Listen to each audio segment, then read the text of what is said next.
श्री महाभारत खिलभाग हरिवंश पुराण भविष्य पर्व 86वां अध्याय। 50 मुनियों और अप्सराओं के साथ उमा सहित भगवान शंकर का श्री कृष्ण के समीप गमन। वैश्यापंजी कहते हैं, हे जन्मेजय, उस समय भगवान शंकर के आगे सहस्त्रों भूत समूह चल रहे थे। घंटाकर्ण, विरूपाक्ष, कुंडधार, कुमुदह, दीर्घ रोमा, दीर्घ भुज, दीर्घ बाहु, निरंजन, उर्नेत्र, शतमुख, शतग्रीव, शतोदर, कुंडोदर, महाग्रीव, अस्तूल जिहा, दिबाहु, पावर्ष वक्त्र, सिंह मुख, उन्नतांश, महाहुन, त्रिबाहु, पंचबाहु, व्याघ वक्त्र तथा सिनातन, ये तथा दूसरे भी बहुत से बड़े बड़े मुख और विशाल नेत्रों वाले भूत नाचते हंसते और परस्पर ताल ठोकते थे। इनके अतिरिक्त भी बहुत से घोर रूप और विकृत मुंह वाले भूत थे, जो मुर्दे खाते मुर्दों को ढोकर ले जाते और मांस तथा रक्त का आहार करते थे। वह बहुत से शव शीघ्रता पूर्वक इधर उधर से लाकर खाते थे। भयंकर रक्त पीने वाले और बहुत से शवों के टुकड़े टुकड़े कर डालते थे।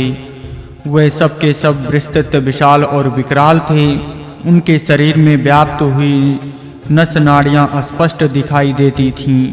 वह नाना प्रकार की आकृति वाले भूत बड़े वीर थे। उन्होंने अपने शूलों के अग्रभाग में कितने ही मनुष्यों की लाशें पिरो रखी थी। कितने ही भूत नरमुंडों की मालाओं से अलंकृत थे। कितनों ने अपने आप को अताड़ियों के पासों से बांध रखा था। कोई नगाड़े बजाते और कोई अट्टहास करते हुए पृथ्वी को प्रतिध्वनित करते थे। कपाली, भैरव, जटिल और मुंडी, ये भांति भांति के विकृत मुंह वाले 4 प्रकार के घोर पिशाच तथा अन्य मुनिवीर वहां परमेश्वर का ध्यान और अंगों सहित वेदों के विविध वाक्यों का पाठ करते थे। कोई कमंडलों में हाथ डाले हुए थे, कोई कुश लेकर विचर रहे थे। कितने ही वस्त्र की जगह कौपीन मात्र धारण करते थे और कितनों की सूती वस्त्रों से अपने अंगों को ढक रखा था। वह सब के सब भक्त भाव से शिव संबंधी शास्त्रों द्वारा भगवान शंकर की स्तुति करते थे।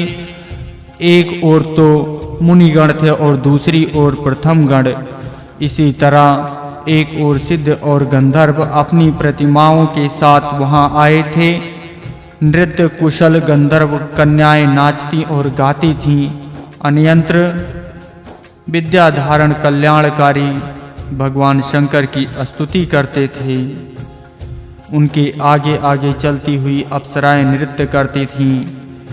इस प्रकार इन महाभयंकर पिशाचों, भूतों, किन्नरों, मुनियों और प्रथम गणों के साथ भगवान शिव उस स्थान पर आए जहां जगदीश्वर श्री कृष्ण अत्यंत कठोर तपस्या करते थे और जहां उनके दर्शन की इच्छा से लोकपालगण खड़े थे। लोकभामिनी उमा और गंगा के साथ भगवान चंद्रशेखर वहां गए। संपूर्ण लोकों की उत्पत्ति के कारणभूत सर्वव्यापी भगवान भव साक्षात प्रणव स्वरूप वे जटाधारी और कृतज्ञ हैं। उनका पराक्रम महान है। वे पिशाचों से घिरकर यथेष्ट भाव से श्री हरि का दर्शन करने के लिए गए। इस प्रकार श्री महाभारत के खिलभाग हरिवंश के अंतर्गत भविष्य पर्व में कैलाश यात्रा के प्रसंग में महादेव जी का आगमन विषयक 86वां अध्याय पूरा हुआ।